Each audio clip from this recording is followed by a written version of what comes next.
utafikiri tushakwambia kwamba hatuwezi kubless wala kwamba sisi tuna mapigano. Tuna mapigano gani sisi na label zingine? Hatuna sisi.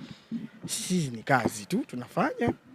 Kazi zetu zinaposhindana basi ndio challenge yenyewe inapotokea hapo. Lakini ninavyojua kuhusu Abdulkiba na Mbosso ni marafiki.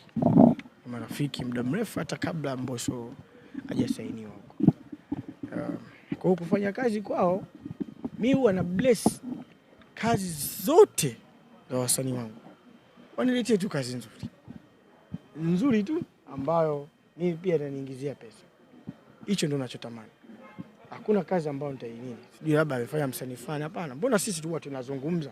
Au tunawadanganya sana nyewe? Mjui kuna vitu hamjui kumbe yeye. Unazungumza na nani? Acha umbea. Umbea sana. Ali Simba tulifanya mahojiano na Chidi Benz Basata pale. Akazungumzia kuhusiana na international artist na jina lako lilipopita pale akasema. Ulifanya mahojiano na nani? Na Chidi Benz. Akasema King Kiba, anasema King Kiba bwana yeye ni international artist lakini kuna vitu huwa anavikosa kwa mujibu wa yeye, lakini pia kuna kama mbano fulani huwa anaupata international ukilinganisha na wasanii wengine ambao hawana huo international. Mbano. Na mbano unapata wapi? Kuna watu wa kubalaa. Mbano ya juu bani yaje. Kaka mimi huko utanikosa.